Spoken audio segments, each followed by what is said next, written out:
अस्सलामुअलैकुम, welcome to star centre biology ninth class. आप लोगों का unit number 1 introduction to biology ख़त्म हो चुका है और अब हम स्टार्ट कर रहे हैं यूनिट नंबर 2। यूनिट नंबर 2 का नाम है सॉल्विंग अ बायोलॉजिकल प्रॉब्लम। ये चैप्टर आपका किस हवाले से है कि बायोलॉजी जो है उसमें क्या मेथड यूज़ किए जाते हैं, बायोलॉजी किस तरह जो काम करती है, यानी कि ये सब्जेक्ट जो है इसमें क्या रिसर्चेस की जाती हैं, उनका मेथड क्या होता है। हर काम का एक तरीक़ेकार होता है, ठीक है।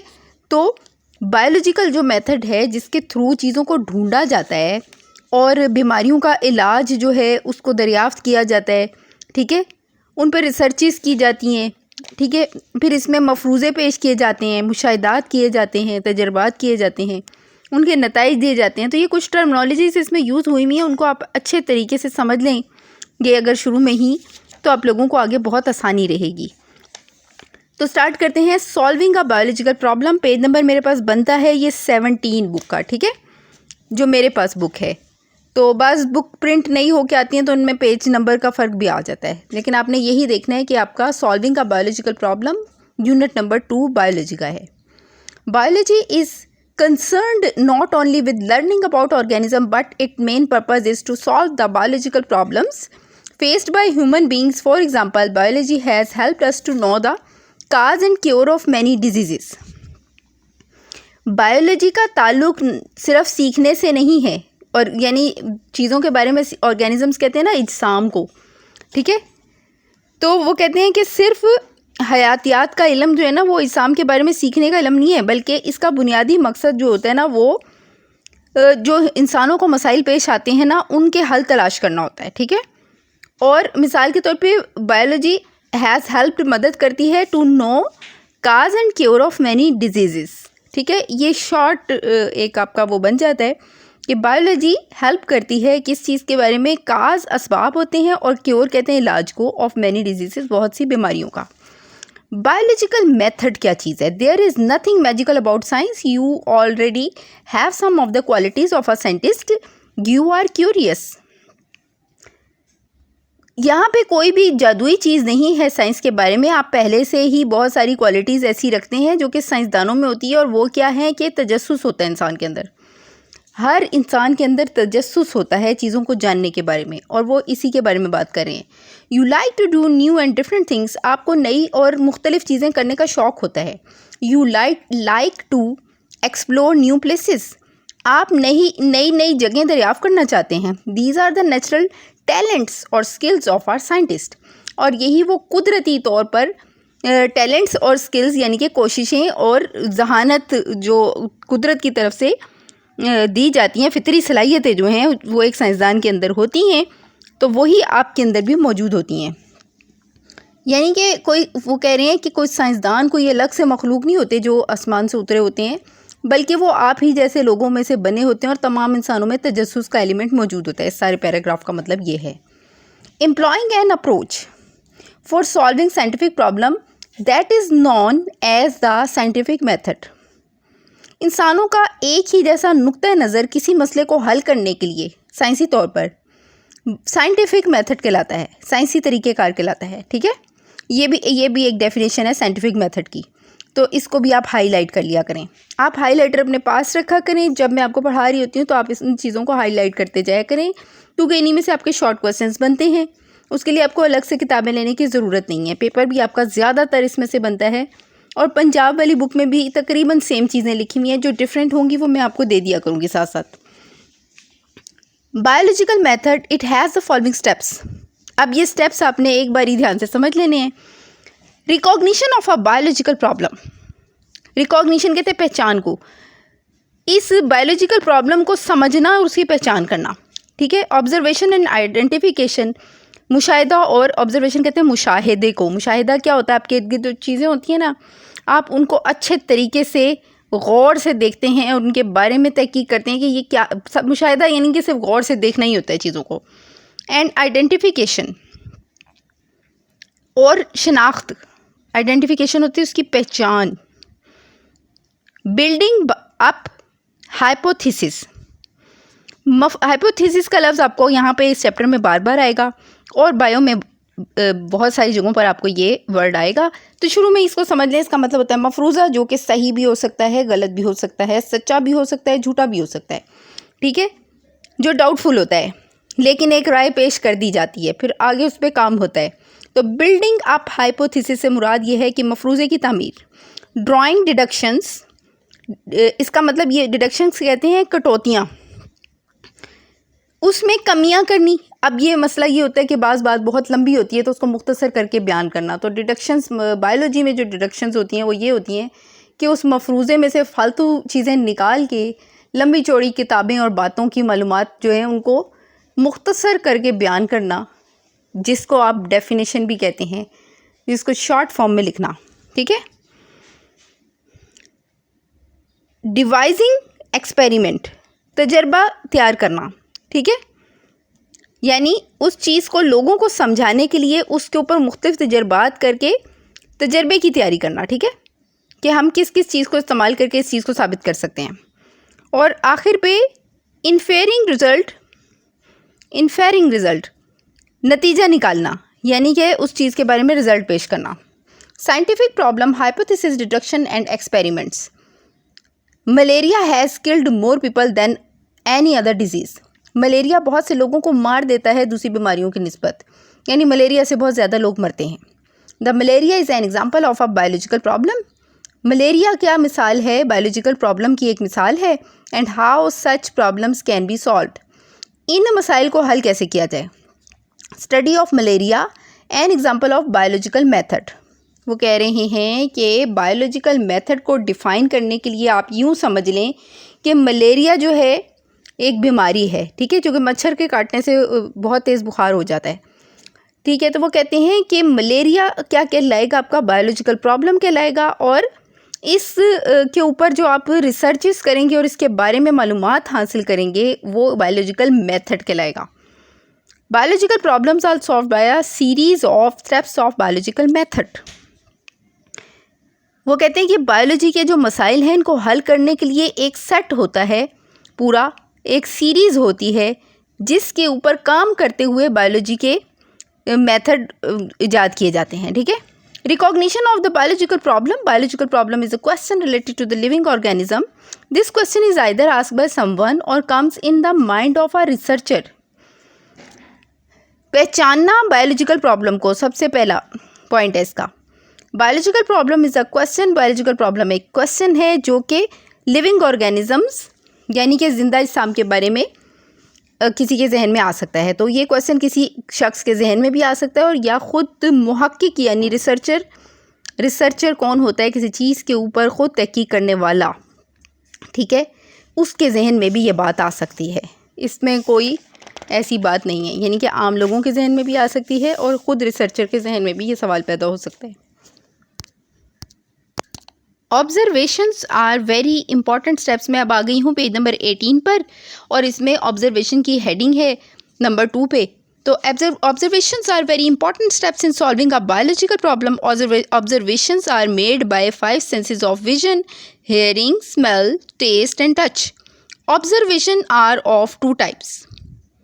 ऑब्जर्वेशन बहुत इंपॉर्टेंट, ऑब्जर्वेशन कहते किसे हैं, मुशाहिदे को। मैंने आपको कहा ना, आप जो चीज़ें सूंघते, कुछ चीज़ों को आप सूंघते हैं ना, तो आपको उसकी, देखें कोई चीज़ अगर ख़राब हो जाती है तो आप उसको स्मेल करते हैं तो आपको पता लगता है कि ये ख़राब हो गई। और दूसरा, आप अपनी आँख से देखते हैं, आपको उसकी शक्ल मुख्तलिफ नज़र आती है, ठीक है।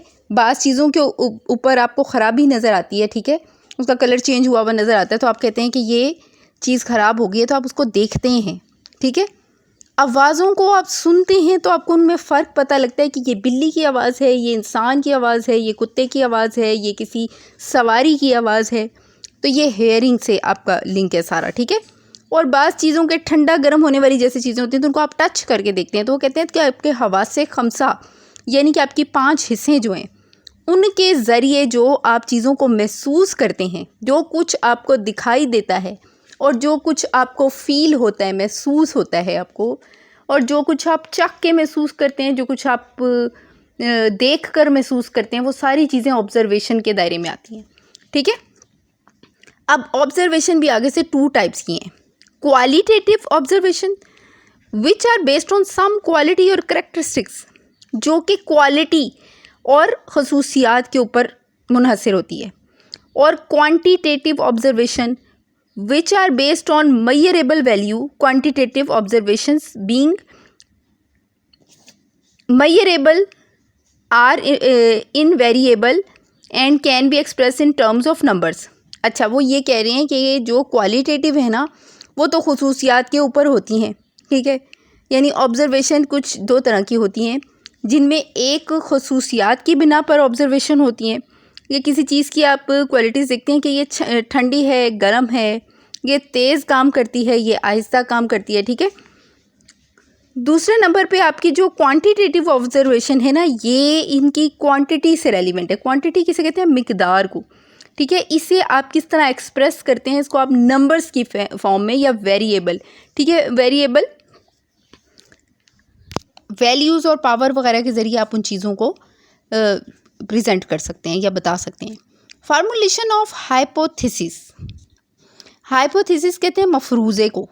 मैंने आपको बताया था मफरूज़ा एक ऐसी स्टेटमेंट होती है जो कि गलत भी साबित हो सकती है और सही भी साबित हो सकती है, और उसमें तब्दीलियाँ होती रहती हैं, वो अपनी शक्लें बदलता रहता है, ये ख्याल ही होता है। Formulation of hypothesis, hypothesis is the statement that may prove to be the answer of that might be biological problem under study. Hypothesis एक ऐसी स्टेटमेंट है जो कि प्रूव करती है बायोलॉजिकल प्रॉब्लम के जो सवाल है ना उनके जवाब देती है अंडर स्टडी, मुतालिया के बाद।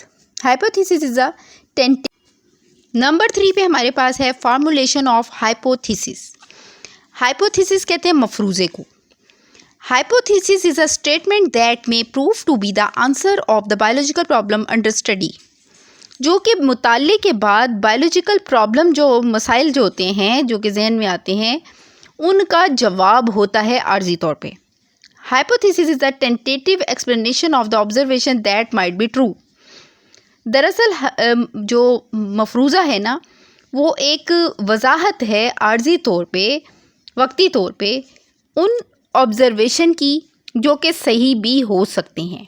Hypothesis should have following characteristics. एक हाइपोथेसिस यानी कि मफरूज़े के अंदर कुछ खुसूसियात होनी ज़रूरी हैं। It should be a journal statement, ये एक आम बयान होना चाहिए। It should B tentative idea, ये एक आर्जी ख्याल होना चाहिए, यानी कि आपको इसके बारे में जहन में ये बात रखनी चाहिए कि इसमें तब्दीली भी हो सकती है, कोई दूसरा इसे गलत भी साबित कर सकता है, ठीक है। तो ये आर्जी ख्याल होना चाहिए, तो जहन में ये बात रखनी चाहिए। It should agree with the available observation, इसे मौजूदा मुशाहिदात से एग्री करना चाहिए, यानी कि मैच करना चाहिए। It should be testable and potentially falsifiable, इसे टेस्टेबल से मुराद ये है कि इससे यकीनी तौर पर ये टेस्ट किया जा सके, इसे ऐसा होना चाहिए। और पोटेंशली फाल्सिफेबल, फाल्सिफेबल का मतलब ये है कि फाल्स का लफ्ज़ निकला है दरअसल गलत से, ठीक है। तो इसके बारे में ये भी ख्याल जहन में होना चाहिए कि ये गलत भी साबित किया जा सकता है। मैंने आपको बताया था ना कि ये गलत भी हो सकता है, इससे बेहतर भी कोई चीज़ आ सकती है। जब भी कोई हाइपोथेसिस पेश करे तो उसके जहन में ये तमाम बातें होनी चाहिए। फिर डिडक्शंस हैं। Deductions are the logical consequences of the hypothesis. Deductions क्या हैं कि इनको कटौतियाँ भी कहते हैं। डिडक्शंस ये मफरूज़े के मंतकी नताइज हैं, ठीक है। To draw deductions hypothesis is taken as true. Deductions involve if and then logic.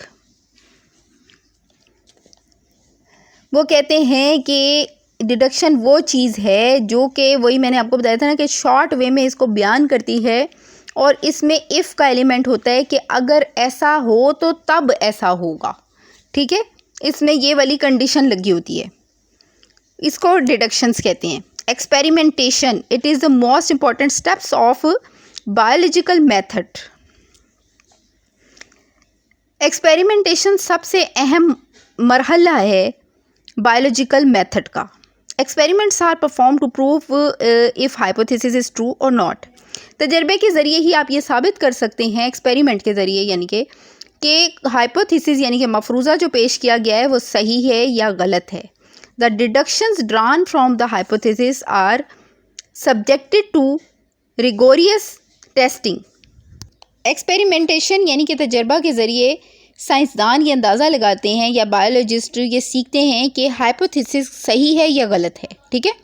Summarization of the results, the biologist gathers actual quantitative data from experiments, this data arrange to draw results. ठीक है। Summarise करना होता है तरतीब देना। ठीक है। नताइज को तरतीब देना। तो बायोलॉजिस्ट इकट्ठे करता है जो क्वांटिटीज़ होती हैं असली वाली किसी डाटा में से, और फिर उस जो नताइज उसने किए होते हैं उनमें से, यानी कि हतमी नताइज वो निकाल लेता है, और फिर आखिर पर वो क्या करता है, सब चीज़ों को अरेंज करने के बाद एक नतीजा निकाल के देता है। ठीक है। अच्छा बेटा, आप लोगों की बेस बना के लेके जाई जा रही है उस साइड पर कि जैसे कोई भी बीमारी है जिसमें इन्होंने एग्जांपल के तौर पर मलेरिया को डिस्कस किया हुआ है इसमें। ठीक है। और इसके ऊपर आपको क्वेश्चन भी आता है। अब ये आपको इस मलेरिया के ऊपर आगे हम काजेज़ ऑफ मलेरिया पढ़ रहे हैं। ठीक है। सबसे पहले ये बॉक्स हम पढ़ेंगे सिम्टम्स ऑफ मलेरिया। ठीक है।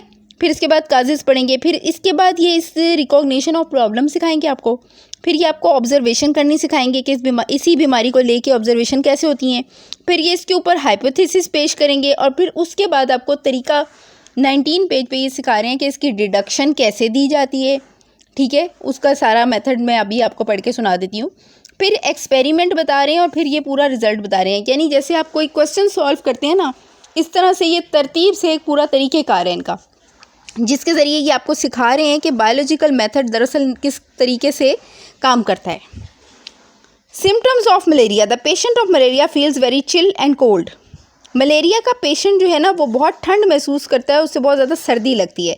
His temperature rises above normal value of 98.6 Fahrenheit scale. The patient suffers from headache, headache कहते हैं सर दर्द को, and has feeling of nausea, मतली होती है। ठीक है। मतली महसूस होती है। आफ्टर सम टाइम, कुछ देर के बाद, the person begins to sweat, उस शख्स को यानी बीमार को पसीना आना शुरू हो जाता है। फील्स बेटर, और उसे बेहतर महसूस होना शुरू हो जाता है, यानी कि बुखार की कैफियत आहिस्ता आहिस्ता उतरने लगती है। The whole series of events, और ये सारे वाक़यात आर रिपीटेड आफ्टर एवरी 24, 28 और 72 hours depending upon the species of Plasmodium. ये सारा जो सिलसिला है ये फिर थोड़ी थोड़ी देर के बाद 24 या 48 या 72 घंटे के दौरान जारी रखता है, और इसकी किस्म डिपेंड करती है कि इसमें किस किस्म का प्लाज्मोडियम उसके जिस्म में दाखिल हुआ है। ठीक है। काज ऑफ मलेरिया, हम पेज नंबर 18 पर हैं अभी, और इसके लास्ट में एक हेडिंग है रेड कलर में लिखी हुई है, देखें, काजेज़ ऑफ मलेरिया, यानी कि मलेरिया की असबाब क्या हैं, काज क्या होते हैं। बाय काजेज़ ऑफ मलेरिया इंशाल्लाह ताला हम नेक्स्ट मैं प्रोग्राम में आपको करवा दूँगी, क्योंकि प्रोग्राम बहुत ज़्यादा लंबा हो जाता है फिर। और स्टूडेंट्स, मुझे आप लोगों से ये शिकायत है बहुत ज़्यादा कि आप लोग वीडियोस को लाइक नहीं करते हैं, तो वीडियोस को लाइक कर दिया करें। इंशाल्लाह ताला बायोलॉजी के नेक्स्ट प्रोग्राम के साथ मैं हाज़िर होंगी। तब तक के लिए मुझे इजाज़त दीजिए। अल्लाह हाफ़िज़।